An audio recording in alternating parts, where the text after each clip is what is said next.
네, 월소득 460만 원을 받는 노인도 기초연금을 받을 수 있게 됩니다. 기초연금은 가난한 노인을 돕는 복지제도인데 어떻게 소득이 그렇게 높은 노인에게까지 세금을 쏟는지 의문인데요. 460만 원은 다른 소득이나 재산이 전혀 없는 이론적인 숫자이긴 하지만 여튼 기초연금을 받는 선정 기준액이 대폭 올랐습니다. 혼자 사는 노인은 그 기준이 월 247만 원이죠. 기초연금 이대로 좋은지 두 분과 얘기 나눠보겠습니다. 김학주 동국대 사회복지학과 교수, 윤성명 한국보건사회연구원 명예연구원 나오셨습니다. 어서 오세요. 네, 안녕하세요. 반갑습니다. 자, 기초연금 노후 빈곤을 좀 덜어주기 위해서 하는 복지 제도입니다. 꽤 오래됐는데요. 기초연금을 받을 수 있는 소득을 어떻게 정할 것인가 매년 달라지는데 그 기준이 올해는 월 247만 명 혼자 사는 경우, 부부 가구는 월 395만 2천 원입니다.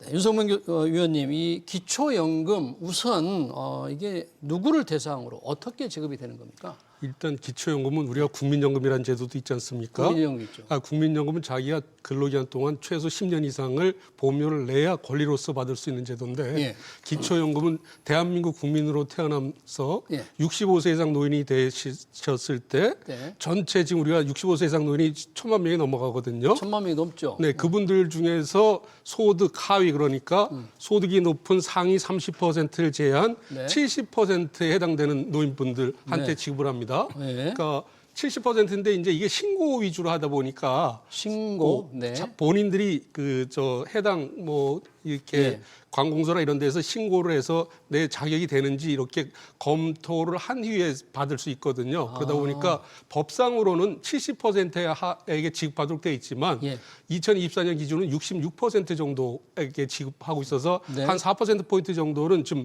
적게 지급하는 부분이 있습니다. 그러니까 받을 수 있는 분 4%가 못 받고 있다 그런 뜻도 돼요? 네. 그러니까 왜 그러냐면 이게 행정당국에서 어르신이 이렇게 기초연금 대상자입니다 통보하는 게 아니라 예. 자기가 신고를 해서 자기가 그 자격을 갖췄는지를 평가해서 그 자격을 갖춰야 됩니다. 네. 그러다 보니까 이제 이게 복잡한데 뭐냐면 그냥 노인분들에 대해서는 아까 우리 앵커님도 말씀하셨지만 네. 선정 기준액이라는 게 있어요. 선정 기준에. 네. 예. 그러니까 65세 이상 노인분들 중에서 70%를 골라내는 거죠. 네. 골라냄에 있어서 이분들한테는 뭐 재산소득도 있을 거고 네. 금융소득도 있을 거고 근로소득도 있을 거 아니겠습니까? 네. 그런데 여기에 공제가 들어가요. 공제. 그러니까 이제 김학주 교수님도 말씀하셔야 되니까 제가 간단하게 말씀을 드리면 아니 그러면 김학주 교수님께 길 드기로 하고 제가 하나 더 네. 잠깐만 우리 윤석명 의원께 여쭤본다면 지금 월 247만 원, 네. 부부 가구 395만 2천 원이잖아요. 네네. 이게 작년보다 8%나 늘었어요? 이게 왜 이렇게 많이 늘었어요? 19만 원 8.3%가 올랐어요. 왜 이렇게 많이 늘었어요? 그러니까 두 가지 요인이 있겠는데 일단은 신규로 65세로 진입하는 배움 세대들 있지 않습니까? 예. 55년부터 63년 사이에 태어난 예. 뭐 아직 63년생은 진입이 안 됐지만 이 세대들은 대한민국에서 가장 고속 경제 성장이 높을 때 또 대한민국에서 어떤 세대별로 봤을 때 자산 형성에 가장 유리한 어떤 그런 연령층이거든요. 분들이, 예. 이분들이 이제 계속 65세로 예, 진입을 하다 보니까 들어가니까. 네네. 그러다 보니까 이제 이 70%를 맞추려다 보니까 그러네요. 대상자들이 굉장히 빠르게 늘어나고 있는 거예요. 네, 알겠습니다. 지금 이제 기초연금을 지급하는 그 기준 산정 기준에 그게 아까 이제 월 247만 원 부부 가구 395만 원인데 이게 이제 뭐 재산이나 또는 다른 소득을 뭐 공제하고 정한다는데 이게 신고하는 거니까 조금 복잡할 것 같은데 뭐를 어떻게 공제하고 어떻게 정하는 거예요, 이게? 네, 앞에 이제 박사님이 많은 내용을 설명하셔 주셨는데 예. 소득 인정액이라는 게 있습니다. 예. 소득 인정액은 두 가지를 합쳐서 계산합니다. 예. 첫 번째는 실제 소득, 그러니까 뭐 근로소득이라든지 연금소득이라든지 이자소득이라든지 이런 것들을 가지고 우리가 소득 평가액을 만듭니다. 예. 또 하나는 재산을 소득으로 또 환산을 합니다. 재산을? 그것을 재산의 소득 환산액이라고 합니다. 예. 그래서 이 두 가지를 합쳐서 예. 소득 인정액을 계산을 하는데 네. 이제 중요한 것은 정부가 모든 재산을 다 이걸 잡지는 않고 뭐 우리에겐 뭐 집을 유지하기에 필요한 기본 재산액, 예. 뭐 지역별로 공제가 있고 네. 또 지금 얘기하는 금융재산 같은 경우에도 연 2천만 원까지 공제를 해줍니다. 빼줍니다. 금융재산이 2천만 네, 원 빼고. 네, 계산해서 빼줍니다. 예. 그래서 이제 실제로 뭐는 그보다 이제 줄어드는 거죠. 아. 네, 네. 그래서, 그렇군요. 네. 여러 가지 공제가 좀 많이 있기 네, 때문에. 공제가 많이 있습니다. 제가 그걸 좀 더 구체적으로 예. 말씀드릴까요? 오늘은 저희가 의견이 비슷할 것 같아서 보완적으로 설명을 좀 드리겠습니다. 이게 뭐냐면 지금 아까 우리 앵커님 말씀하신 단독가격 기준으로 월 247만 원이라는 게 예. 순수 재산을 얻고 순수 근로만 할 경우에는 최대 468만 원의 근로소득이 있어도 기초연금을 받을 수가 있습니다. 그러니까 아까 460만 원 돼도 받는다. 이거 네. 놀라운 숫자인데. 네, 그러니까 놀랍죠. 네, 어떻게- 청년층들이 보면 이거 우리 뭐야 이거 이게. 뭐야 이거 세금 예. 갖고 예. 어르신들한테만 이거 혜택 다 드리는 거 아니야 이런 불만이 나올 세대 텐데 갈등, 세대 갈등 걱정됩니다. 안 그래도 작년 3월 20일 연금 국민연금 개정을 갖다가 네. 미래세대 청년세대를 더 힘들게 했다 그래서 네. 청년층들이 굉장히 분노감이 들끓었는데 국민연금 그래도 자기가 낸 보험료나 받지. 네, 이건 기초연금 세금으로 다 세금으로 주는데. 그러니까 경제활동 인구들이 다 허리띠 졸라매야 될 거 아닙니까? 그래서 네. 제가 설명을 요건 좀 자세히 드릴 필요가 있을 것 같은데 그래요? 네. 이제 우리가 액티브 에이징이라 그래갖고 예. 활기찬 노후 관점에서 사회복지 혜택만 받을 게 아니라 근로소득을 좀 얻어서 네. 경제활동을 해서 나라 재정에만 의지하지 말고 본인이 노력해서 자조 노력으로 네. 좀 소득도 확보하세요. 그런 관점에서 노인의 어떤 근로유인 제공 차원에서 노인들 같은 경우는 근로소득을 2020년 기준으로 116만 원을 공제를 해줍니다. 아, 근로소득을 좀 근데 일을 이게- 더 하도록 하기 위해서 이렇게 빼준다 네. 이거죠. 근데 이게 끝이 아니에요. 네. 이 116만 원을 공제한 한 뒤에 다음에. 남은 소득이 100만 원이라 그러면 네. 거기서 30만 원 또 빼줍니다. 또 빼주고. 네. 아, 그래요. 그러다 보니까 거기서 이제 굉장히 많은 실제 액수보다는 네. 많은 게 들어가고 그다음에 자산 공제라는 게 뭐냐면 네. 네. 대도시에서는 주택을 1억 3,500만 원까지 예. 빼주고 중소도시에서는 8,500만 원, 예. 농어촌 지역에서는 7,250만 원까지 빼줍니다. 예. 거기다 아까 김학주 교수님 말씀하신 것처럼 금융소득을 또 2천만 원을 빼줘요. 그러다 보니까 실제로는 뭐 우리가 봤을 때 공제가 굉장히 많네요. 247만 원이라 그러지만 예. 실제 단독가구 기준으로는 독거노인 기준은 368만 원. 네. 놀라지 마십시오. 예. 맞벌이 부부 노인 같은 경우는 네. 최대 796만 원까지 근로소득이 있어도 예. 기초연금을 받을 수 있습니다. 기초연금이라는 이거 게. 청년층들이 이거 보면 예. 뭐 도대체 이거 뭐야? 뭐 지금 직장 구하기도 어렵고 대한민국에 가다가- 이런 제도를 운영하지? 예. 그렇지 않겠습니까? 그러니까요. 그렇게 해서 받게 된 기초연금을 이제 아래에서부터 70%까지 받는데 그 기준선이 월 247만 원인데 단독 가구 이게 전체 가구 중위소득 수준까지 올라왔다. 중위소득의 96.3%까지 올라왔다. 그러니까 이건 어떤 의미가 있어요? 그러니까 기초연금 기준액, 그러니까 기준선이 지금 247만 원까지 올라왔다는 거고 예. 올해 2026년 단독가구 기준 중위소득이 예. 256만 원이라는 겁니다. 예. 그러니까 즉 중산층이 상당히 가까워졌다는 거죠. 지금 그래서 선정 기준액이 이렇게 높아졌기 때문에 예. 제도가 처음 도입되었을 때 2014년에 비하면은 훨씬 대상이 넓어졌고 어. 그로 인해 가지고 이 성격도 원래는 이 연금 사각지대 예. 이제 보완이었는데 그러니까 국민연금을 받은 사람이 당시 도입할 때만 해도 많지 않았을 테니까 네, 사각지대 맞습니다. 그렇죠? 그래서 받지 못하는 저소득층 위주로 지원을 하는 정책이었는데 네. 이제는 이제 준보편적 노소득 보장책이 돼버린 겁니다. 예. 그래서 이제 이게 이제 원래의 취지와 합당하지 않다. 네. 이제 이런 지적들이 계속 나오는 것이죠. 예. 보편적인 노후 보상 대책이 됐다. 야, 노후 보장 대책이 한 됐다. 문장으로 제가 더 추가 말씀을 드리면 예. 대한민국에 전체 가구가 있을 거 아닙니까? 전체가 청년 세대 가구도 네. 있을 거고 네. 뭐 40, 50대도 있을 거고 네. 65세 이상 세대도 있을 텐데 네. 그 모든 가구주들을 이렇게 쭉 나열을 했을 때 세웠을 때 중간에 있는 사람 이제 이게 의미하는 바는 뭐냐면 그 우리나라에서 중산층에 해당되는 예. 그 가구 특히 예. 노인들은 기초연금을 다 받을 수 있게 됐다는 뜻입니다. 이 중산층. 그러니까 가난한 노인들에 대한 복지제도 취지에는 이미 사라졌다. 그 어긋난다. 그렇다고 봐야 되겠네요. 예, 그러면서 이제 나중에 이거 저희 바람직한 개편 방안에 대해서 말씀드리겠지만 예. 이렇게 있잖아 25조 네. 이상 돈을 들이면서도 26조 우리나라가 OECD 회원국 중에서 또 노인 빈곤율은 최고라 그러면서 예. 선거 때마다 리어카 끌면서 폐지 주문 노인들을 보여주고 있지 않습니까? 네. 그럼 이거 영어로 something wrong 뭔가 문제가 잘못돼도 굉장히 잘못된 거 아니겠어요? 예.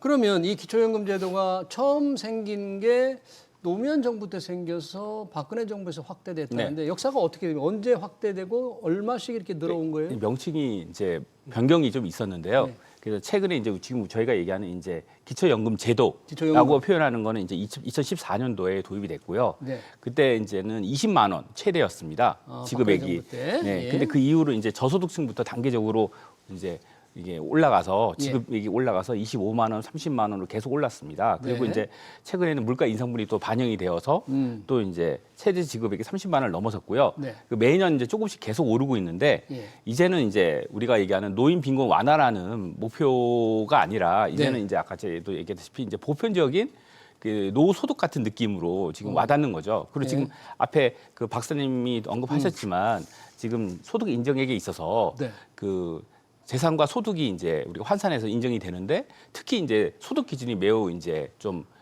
굉장히 폭이 넓다, 융통성이 넓다 이런 부분들이 지적이 많이 되어 왔던 것이죠. 예.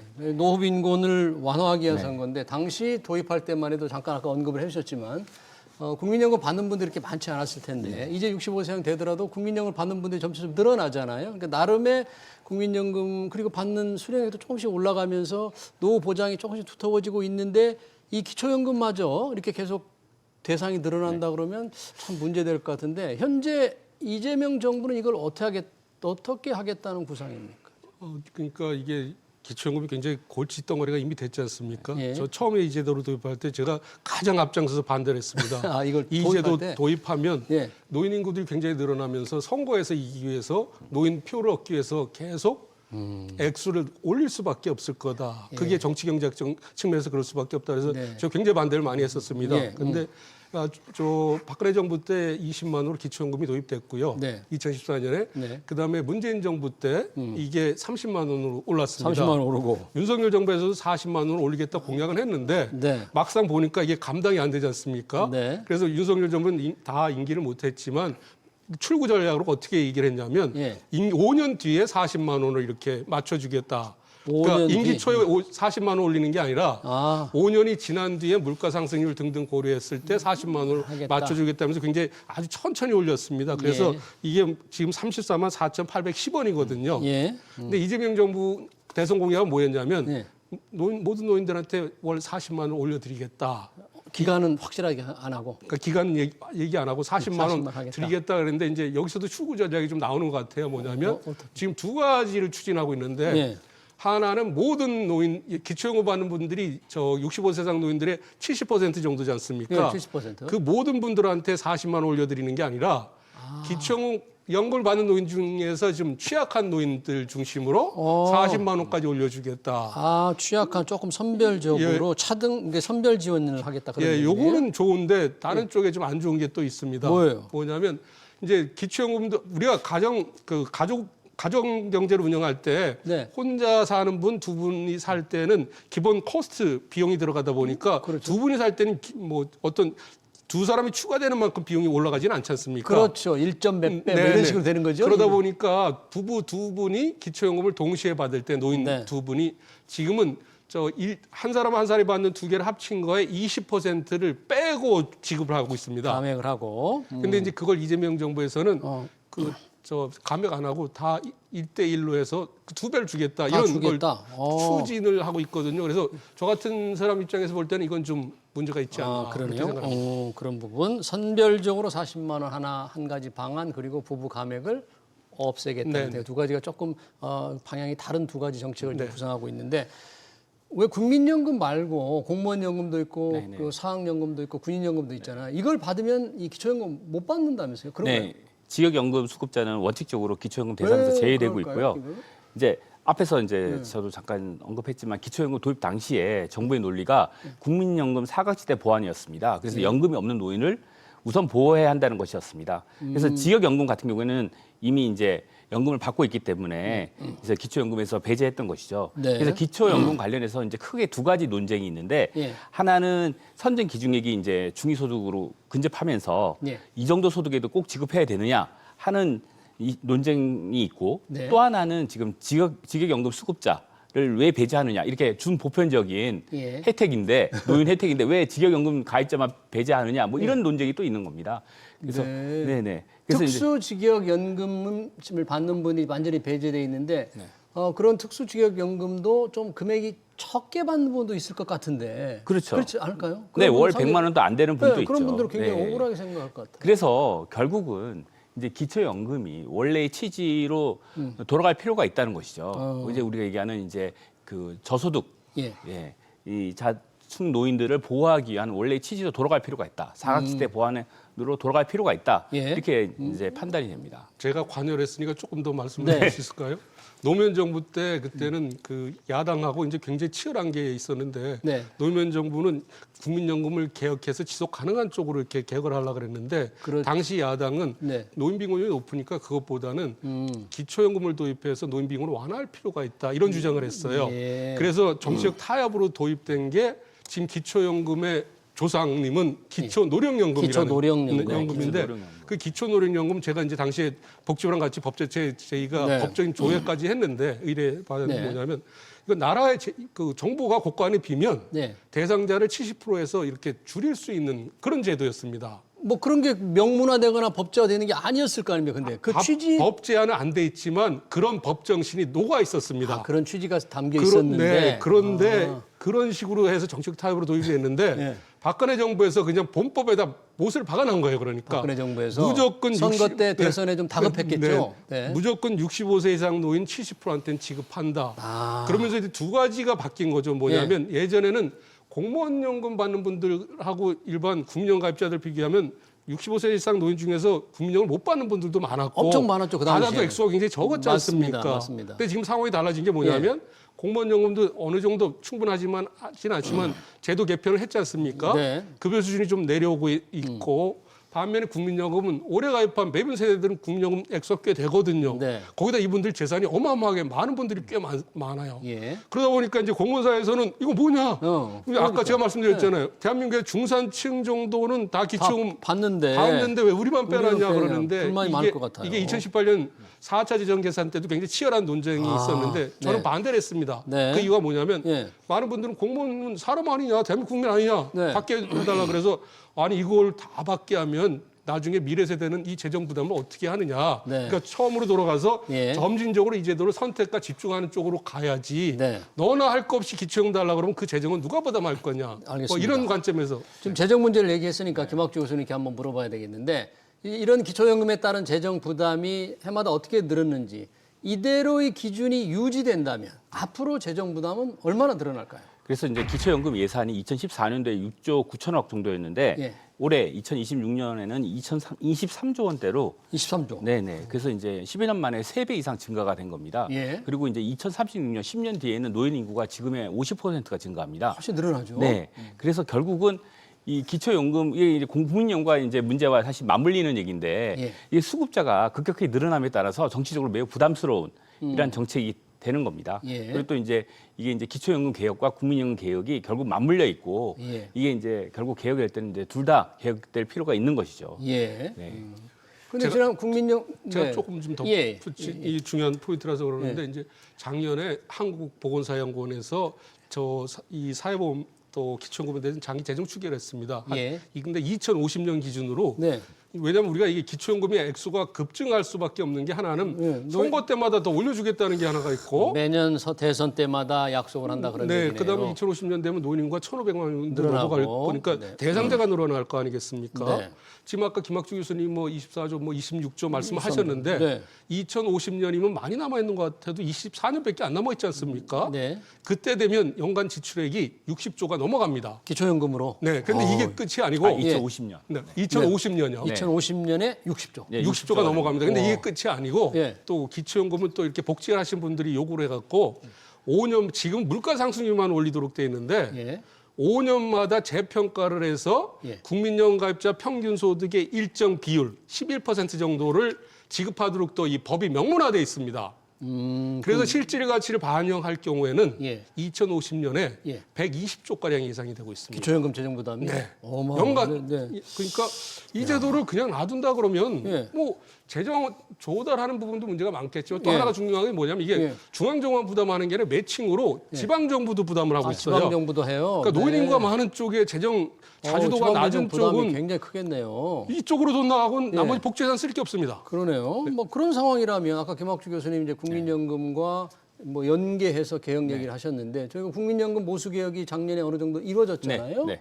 그럼 그 당시에 기초연금 이 개혁의 어떤 함께 개혁의 필요성 얘기가 나왔는데 네. 정부나 정치권이 지금 말 들어보면 표를 의식해서 네. 전혀 이게 움직이지 않을 것 같네요. 그럼 우선 이제 65세 이상 노인 인구가 10년 뒤에는 30%가 넘습니다. 예. 우리나라 전체 인구에서 차지하는 비율이 너무나 크고 예. 그래서 이제 기초연금이 이제 약간 70%까지 주기 때문에 예. 기초연금과 국민연금 수급자 수가 워낙 많기 때문에 사실 정치적으로는 부담스럽긴 합니다. 그럼에도 불구하고 지금 이제 결국 이제 이걸 국가의 예산으로 감당을 할 수 있느냐. 기초연금이 아까 지금 박사님이 언급했다시피 뭐 10년 뒤에는 30조가 넘고 또 25년 뒤에는 2050년에는 뭐 50조가 넘고 50, 네, 이런 식의 이제 결국은 어쨌든간 어떤 식으로든 간에 이제 개혁이 필요한 건 예. 이제 공감대가 형성되어 가고 있다고 봅니다. 개혁이 네. 필요하다.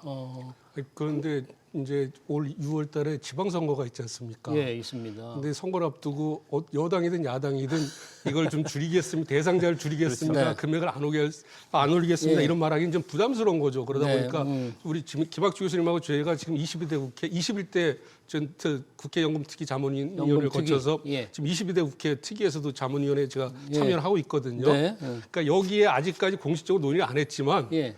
은근히 정치권에서는 전문가의 이름으로 네. 이게 문제가 많으니 이 제도를 좀 고쳐야 되지 않겠냐. 또 고치는 어떤 해법을 좀 제시해 줬으면 하는 눈치가 좀 있는 것 같습니다. 아, 그래요? 그러면 두 분에게 그러면 국회가 어떻게 나올지 모르지만 어떻게 했으면 좋겠다.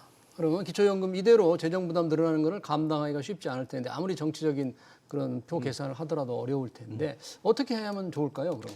그러니까 지금 수급액 자체는 사실 크진 않습니다.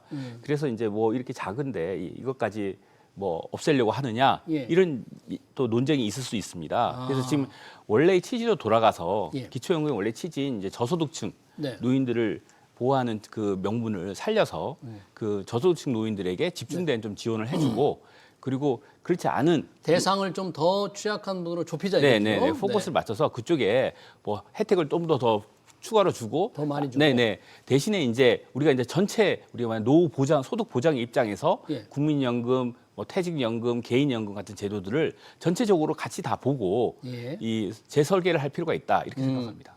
그러니까 예를 들면 뭐 중위소득에 지금은 거의 96.3% 네, 거의 뭐, 예, 예를 들면 중위소득의 한 그 비율을 좀 낮춰서 요 정도까지만 네. 주자 뭐 이런 식의 네, 필요하다 네. 그런 얘기인가요? 네, 그보다는 지금 현재는 거의 뭐 중보편적인 네. 노소득 보장 제도를 지금 인식하고 있기 때문에 예. 지금 직역연금 가입자들이 왜 우리도 달라 지금 이렇게 얘기가 나오는 거거든요. 그래서 이것들을 이제 차제에 이제 같이 전부 예. 국민연금, 퇴직연금, 기초연금까지 포함을 해가지고 예. 전체적인 노소득 보장 입장에서 관점에서 같이 논의돼야 될 필요가 있다 이렇게 생각합니다. 제가 좀 보충 그런데 발언 네, 우리 시청자도 짧게 올려놨는데 댓글을 처음부터 잘하지 줬다 뺏는다는 게 참 쉽지 않다 말이 안 된다 이렇게 한 것 같아요. 사실 뭐 선물 줬다 뺏는 건 정말 어렵거든요. 예, 그래서 해법은 있습니다. 이제 이 있어요? 상황이 이렇게 된 걸 말씀드리면 2001년에 파리 OECD EDRC 회의라는 데에서 저희가 지금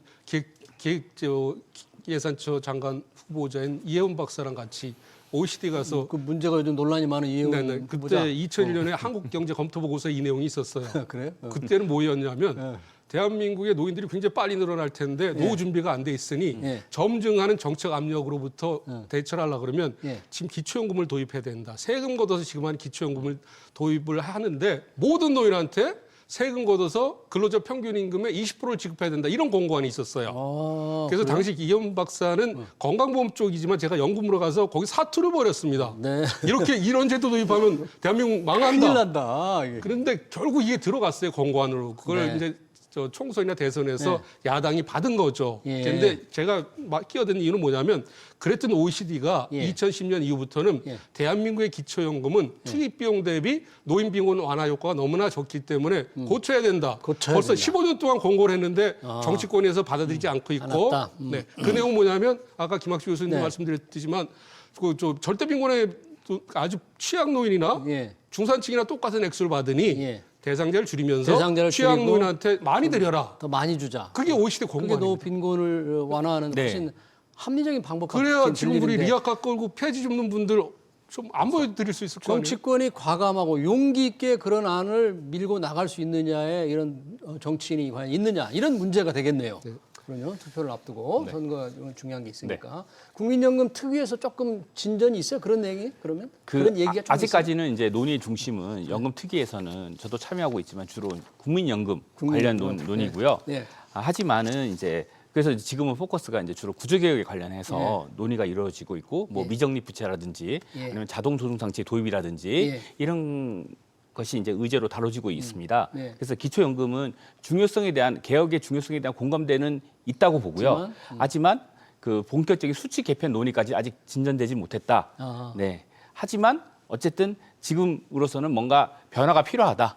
예, 지금 이렇게 생각합니다. 알겠습니다. 역시 시청자들 중에서 기초연금을 받는 분들은 이렇게 줄여야 된다는 대상을 줄여야 된다는 주장에 대해서 조금 반대를 하겠지만 두 분이 앞으로 국외연금 특위에 가서 좀 의견을 잘 개진하시기 바랍니다. 기초연금 절대 선정 기준액 관련 토론 여기서 마쳐보겠습니다. 지금까지 김학주 동국대 사회복지학과 교수, 윤성명 한국보건사회연구원 명예연구위원이었습니다. 고맙습니다. 감사합니다. 네.